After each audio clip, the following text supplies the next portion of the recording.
চারটা প্রশ্ন জীবনকে পাল্টাই দিতে পারে ভাইয়া।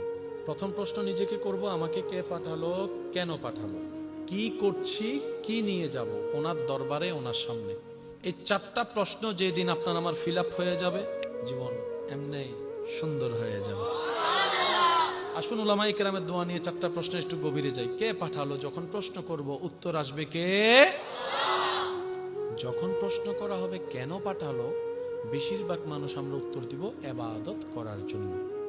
ওয়ামা খালাকতুল জিন্না ওয়াল ইনসা ইল্লা লিয়াবুদুন, ইবাদত করার জন্য।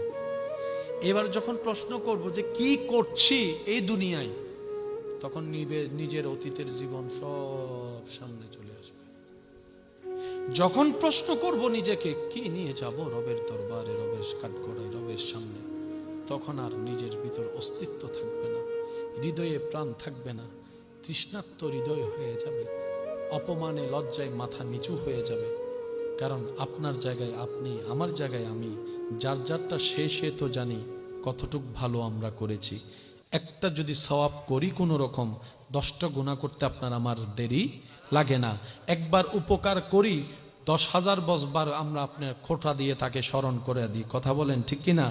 এই চারটা প্রশ্ন যদি জীবনে ফিল আপ হয়ে যায়, রহমতের জীবন, শান্তির জীবন হয়ে যাবে। বলেন সুবহানাল্লাহ।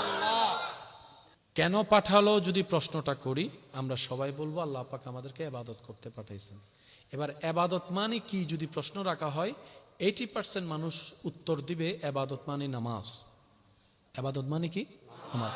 আসলে মূল কথা হচ্ছে ইবাদত মানে হচ্ছে শুধু নামাজ না, বান্দার এমন প্রত্যেকটি কাজ যা বান্দা করলে রব খুশি হয়, এটার নামই ইবাদত। আর একটু জোরে। নামাজ কেন ইবাদত? আপনার নামাজ পড়াটায় রব খুশি হচ্ছে, সেজন্য ইবাদত। মা বাবার সেবা করাটা কেন সওয়াবের কাজ? বলে যে তোমার এই করাটা রব খুশি হচ্ছে। তৃষ্ণার্তকে পানি আগাই দিলে, পানি খাওয়াইলে কেন সওয়াব হচ্ছে? বলে যে রব খুশি হচ্ছে। ক্ষুধার্তকে খানা খাওয়াইলে রব খুশি হয়, তাই সেটা ইবাদত হয়।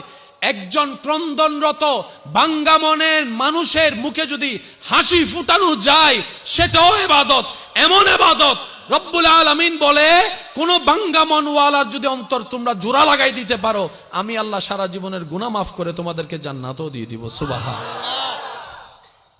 এই সব কিছু হচ্ছে আপনাকে আমাকে বাঁচানোর বাহানা, উসিলা।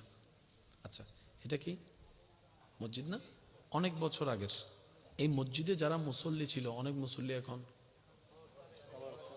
বলি আজকে যে জায়গাটা আপনি আমি ফিল আপ করেছি,